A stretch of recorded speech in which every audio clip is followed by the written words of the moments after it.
Okay, hi everyone. So today let's discuss this interesting problem. So it says the track shown in figure is frictionless. And the block B of mass 2m is lying at rest and the block A of mass small m is pushed along the track with some speed. The collision between A and B is perfectly elastic. With what velocity should the block A be started to get the sleeping man awakened? Fine. So इस तरह से हमें diagram दे रखा है. ये जो track है ये स्मूथ है, फ्रिक्शनलेस है, राइट. ये जो ब्लॉक ए है इसका मास स्मॉल एम है, ये जो ब्लॉक बी है इसका मास 2m है. नाउ ब्लॉक ए को हम हॉरिजॉन्टल डायरेक्शन में कुछ वेलोसिटी प्रोवाइड करेंगे initially, let's say u1, so that ये जो ब्लॉक ए है इस तरह से डाउनवर्ड मूव करेगा इस ट्रैक पे, और जब ये डाउनवर्ड मूव करेगा तो इसका वेलोसिटी कंटिन्यूसली इंक्रीज करेगा एंड ये नीचे जाके इस ब्लॉक बी को हिट करेगा. सो लेट मी एज्यूम जस्ट बिफोर कोलिजन, देखो ब्लॉक ए और ब्लॉक बी के बीच में कोलिजन होगा. सो जस्ट बिफोर कोलिजन जो ब्लॉक ए का स्पीड है दैट इज यू ए, है ना, इस तरह से हम एज्यूम कर लेते हैं. और जो ब्लॉक बी है वो तो रेस्ट में था, मीन्स यू बी कितना हो गया, जीरो हो गया. सो इस तरह से ये कंडीशन है before collision. Now after collision what will happen, let me assume the velocity of block A that is V A, है ना, और जो ब्लॉक बी है उसकी वेलोसिटी, फाइनल वेलोसिटी हम वी बी एज्यूम कर लेते हैं. This is the condition after collision. Fine.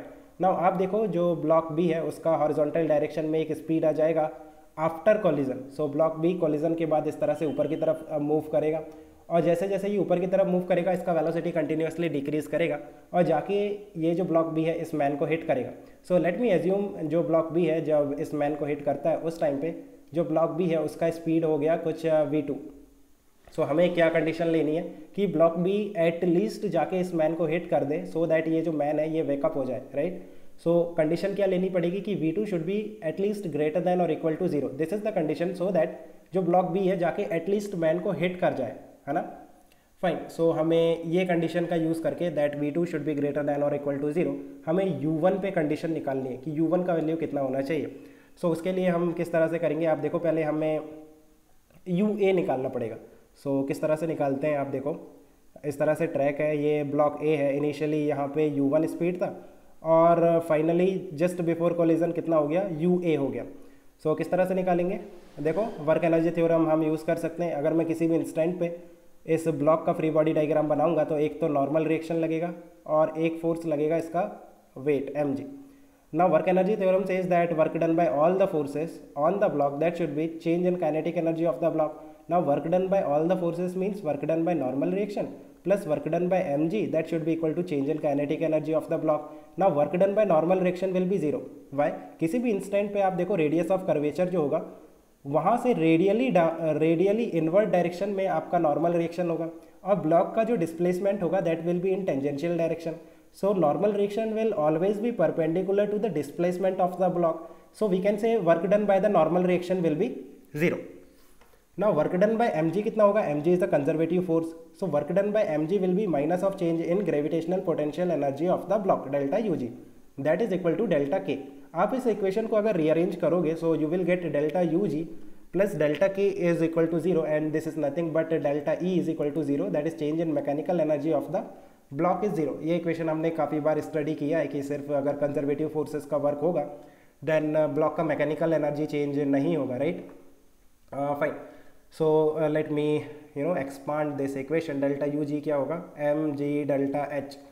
Change in kinetic energy will be half of m into final velocity का square which is ua का square minus initial velocity का square which is u1 का square, that should be equal to 0. Now m तो बाहर निकल के cancel हो गया. डेल्टा h की मैं बात करूँ so h फाइनल नीचे है और h इनिशियल ऊपर है. so जो डेल्टा h होगा वो नेगेटिव होगा, right, because h final is below h initial, right. Just a second. Fine.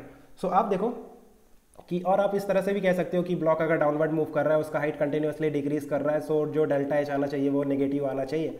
आप देखो ये जो डायग्राम है इसमें आपको ये हाइट एच दे रखी है, सो डेल्टा एच कितना हो जाएगा, माइनस ऑफ एच हो जाएगा, राइट. सो यहाँ पे जो डेल्टा एच आपको पुट करना है that will B minus H. Now यहाँ से आप यू ए का वैल्यू इजीली निकाल सकते हो, that will be twice of g into h plus u1 का स्क्वायर और इसका root. Fine. So this is the value of ua. अब ua आ गया, अब हम कोलिजन को स्टडी करेंगे. अब हमें क्या पता है कि इनिशियल वेलोसिटी कितनी है ब्लॉक ए की बिफोर कोलिजन, और ये जो ब्लॉक बी था वो तो रेस्ट में था, है ना. अब आफ्टर कोलिजन हमें क्या निकालना है, final velocity of block a and final velocity of the block b. So किस तरह से निकालेंगे, एक इक्वेशन आएगी मोमेंटम कंजर्वेशन की, if net force on the system is zero then we can conserve the momentum of the system, right. Collision के time पे हमने काफ़ी बार मोमेंटम कंजर्व किया है, सो आई डोंट थिंक कि इसमें हमें ज़्यादा एक्सप्लेन करने की ज़रूरत है दैट ब्लॉक ए और ब्लॉक बी को हम सिस्टम लेंगे और फिर you know net external force on the system is zero then we can conserve the momentum of the system. Block A एक फोर्स लगाएगा, इम्पल्स लगेगा ब्लॉक बी पे, एंड ब्लॉक बी एक इम्पल्स लगाएगा ब्लॉक ए पे। So momentum conserve होगा। Anyway initial momentum कितना होगा, इनिशियली से ब्लॉक ए मूव कर रहा था, सो इसका मोमेंटम हो गया एम इंटू इसका speed, that is equal to final momentum. Block A का फाइनल स्पीड हो गया m into v A plus block B का मास 2m है, so 2m into v B. So यहाँ से चेक करो, u A is equal to v A plus twice of v B, right. अभी second equation कहाँ से आएगा, second equation will be from e is equal to 1, that is perfectly elastic collision, है ना। Coefficient of restitution 1 होगा, it means velocity of separation is equal to velocity of approach. Now velocity of separation कितना है, velocity of separation will be v B minus v A, that should be equal to velocity of approach. Velocity of approach कितना है, u ए, fine. सो अब हम दोनों variable find out कर सकते हैं, वी ए भी फाइंड कर सकते हैं और वी बी भी फाइंड कर सकते हैं, right. But we are interested in v B, क्योंकि कोलिजन के बाद हम motion of block B study करने वाले हैं। So let me find out the value of v B from these two equation.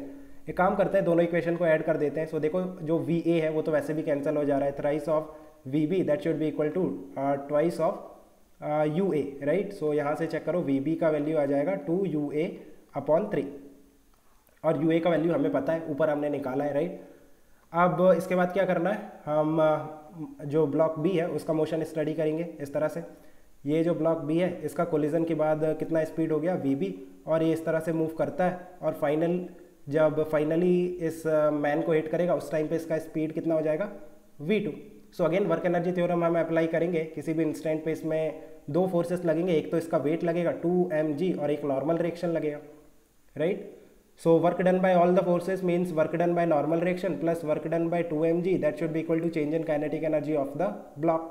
So work done by normal reaction will be 0, same reason work done by 2mg will be minus of change in gravitational potential energy of the block B, that is equal to change in kinetic energy, means delta ug plus delta k, that should be equal to 0, है ना। change in mechanical energy of the system of the block will be 0. So delta ug कितना होगा, m is 2m into g into delta h. इस बार delta H positive होगा, देखो H final ऊपर है और एच इनिशियल नीचे है, और यू कैन से ब्लॉक अगर ऊपर की तरफ मूव करेगा तो उसका हाइट गेन हो रहा है। सो देयरफॉर वी कैन से कि जो डेल्टा एच होगा वो पॉजिटिव होगा, राइट। सो डेल्टा एच कितना हो जाएगा, एच प्लस डेल्टा के half of m into final velocity कितना हो गया, v2 का स्क्वायर माइनस इनिशियल वेलोसिटी कितना था, vb का square, that should be equal to 0। So check करो, अच्छा यहाँ पे मास मैंने 2m नहीं लिया ना, हाँ 2m होगा ना मास, मास इंटू वेलोसिटी का स्क्वायर आएगा, हाफ ऑफ मास, सो मास में 2m आएगा। सो 2m बाहर निकल के कैंसिल हो गया। Now g into h plus half into v2 का स्क्वायर पे तो हमें कंडीशन पता है, माइनस vb का स्क्वायर, vb कितना हो गया, twice of u a upon 3, so twice of u a upon 3, right. So u a का स्क्वायर, राइट। अब यू ए कितना है, यू ए चेक करो, यू ए का वैल्यू हमें पता था, √2gh प्लस, देखो ये इक्वेशन, √2gh प्लस u1 का स्क्वायर, राइट। सो यहाँ पे हम पुट करेंगे, सो 2gh प्लस u1 का स्क्वायर हो जाएगा, u a का स्क्वायर, राइट, और 4/9। सो इस तरह से यहाँ पे v2 का स्क्वायर और यहाँ पे माइनस हो गया और यहाँ पर हाफ हो गया और plus g into h, that should be equal to 0। Now इसे थोड़ा सिंप्लीफाई करते हैं, जी एच को उस तरफ ले जाओ, सो ये माइनस जी एच हो गया, 2 को उस तरफ ले जाओ, सो ये माइनस 2gh हो गया, सॉरी, ओके फाइन। सो यहाँ से हमें v2 पे पता है ना, तो v2 का वैल्यू हमें निकालना है, सो ये 9 ऊपर जाएगा, so minus 2gh plus 4/9 into 2gh plus u1 का square, that is your v2 का स्क्वायर। सो चेक करो कितना आ रहा है ये, 4/8/9 into g h plus 4/9 of u1 square that is equal to v2 square, और यहाँ पे 9 सो 18 इंटू GH/9 हो गया ये, और इस तरह से हम LCM ले लेंगे। सो ये माइनस ऑफ 10 GH हो गया, right, plus 4 u1 square divided by 9 that is equal to v2 का स्क्वायर। नाउ हमें क्या कंडीशन पता है, that v2 should be at least greater than और इक्वल टू 0। इट मीन्स ये वाला जो टर्म है that should be at least greater than और इक्वल टू 0। सो अब देखो क्या आ रहा है, 9 तो ठीक है, 9 तो ऊपर जाके 0 हो गया। It means 10 GH it should be lesser than और equal to 4 times of u1 का स्क्वायर। सो 4 नीचे ले जाओ और रूट ले लो। सो कितना आ रहा है ये, अंडर रूट 2.5 GH से ज़्यादा होना चाहिए आपका u1। This is the condition of u1। So fine, I think you have understood. Let me know if you still have any confusion. We can discuss further. Okay guys, keep working hard. Best of luck. Bye.